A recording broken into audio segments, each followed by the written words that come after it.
la question de la langue du prêche dans les mosquées le jour du Jumu'ah ou même lors des journées en dehors du vendredi où on donne des cours du Coran, d'exégèse, des cours de religion de façon générale. Alors ça, c'est un débat qui devrait même plus exister à l'intérieur de la communauté musulmane. Pourquoi?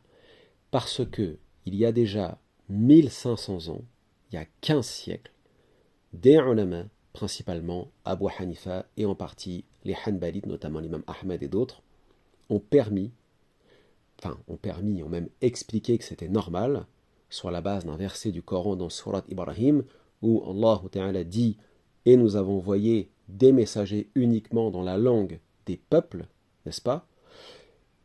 Qu'il faut prêcher dans la langue locale, c'est-à-dire vous êtes en France, vous prêchez en français, vous êtes en Italie, vous prêchez en italien, vous êtes en Grèce, vous prêchez en grec, etc. etc. Pourquoi on ne devrait plus avoir ce débat? Pour la bonne et simple raison qu'il est évident que si on veut se faire comprendre, et que si on veut réellement faire da'wah, et faire en sorte que l'islam soit bien compris, bien enseigné, et transmis, et surtout que nous amenions nos concitoyens, nos confrères en humanité, etc., à l'islam, ça ne va pas se faire en arabe littéraire, ou en turc, ou en arabe du bled. C'est impossible. En 2024, il est quand même surprenant de voir encore des mosquées qui font des prêches uniquement en arabe ou uniquement en turc. En plus que les Turcs sont hanafites à 95%, ils devraient se référer ici à Abu Hanifa, c'est ce qui est notamment rapporté dans plusieurs ouvrages anciens, mais aussi contemporains, notamment un ouvrage qui s'appelle Al-Masail al-Fiqhiyya al-Muta'alliqa bil-Mughtaribin de Abd al-Karim Youssouf al-Khadir, par exemple. Mais non, rien n'y fait. Le nationalisme, encore une fois, le sectarisme ou que sais-je encore, l'emporte sur certains, quelles que soient les origines, au lieu de prêcher dans la langue du pays dans lequel on se trouve, déjà pour être compris, pour être respecté aussi, c'est important, parce qu'il ne faut pas pleurnicher encore et toujours à l'islamophobie, etc. Et puis ensuite, qu'est-ce qu'on veut? Est-ce qu'on veut que ce din gagne les cœurs? Est-ce qu'on veut, parce que c'est bien beau de rester chez soi, hein, l'entre-soi, et de dire l'islam c'est le haqq, mais on convertit personne.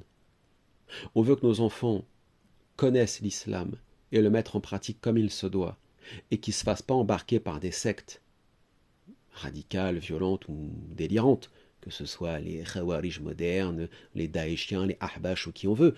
Non. Non, on préfère continuer à prêcher, on ne veut pas que nos enfants tombent dans ces sectes, et donc, les trois quarts des enfants issus de l'immigration, ça fait déjà 5 générations qui sont là, ils continuent d'écouter des prêches où ils comprennent absolument rien. Ils vont le vendredi à la prière, ils comprennent rien du prêche parce que le prêche est en arabe littéraire, en derija, marocain, algérien, ce que tu veux, ou en turc. Les trois quarts, c'est plus leur langue, ils comprennent absolument rien. Déjà que les prêches sont pas terribles, en plus qu'ils sont surveillés.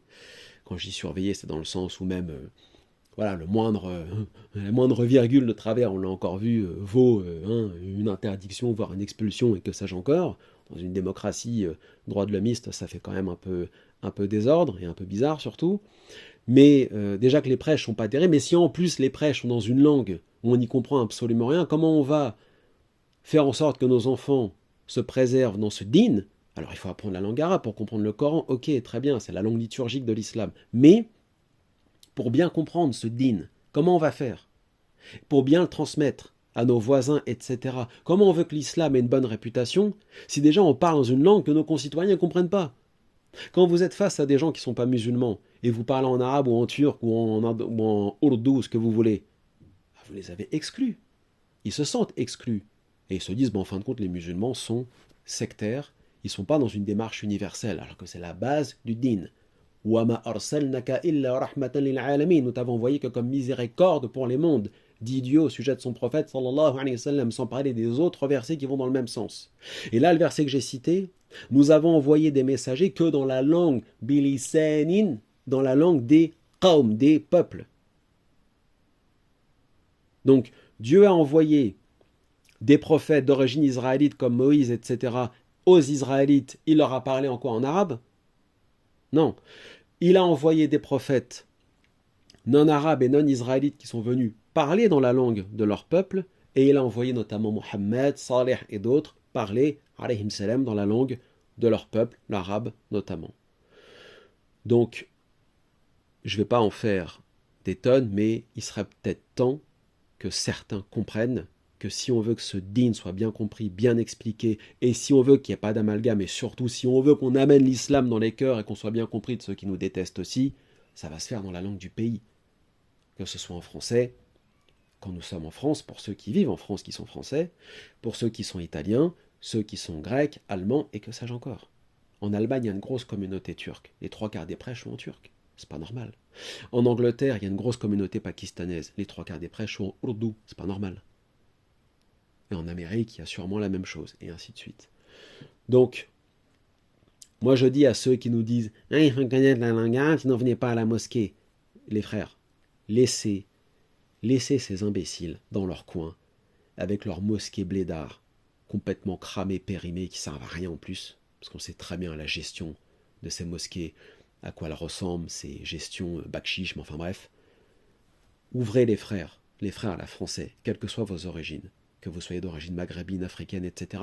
Ouvrez, ayez du culot, ouvrez vos propres mosquées, salles de prière, loin de ces vieux schnocks, et allez répandre la bonne parole bi'idnillah dans la langue de Molière. Voilà. Il n'y a que comme ça qu'on se fera comprendre.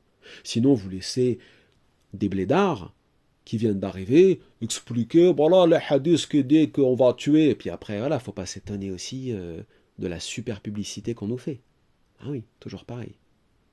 Comme cet imam pakistanais là qui est arrivé il y a 2-3 ans.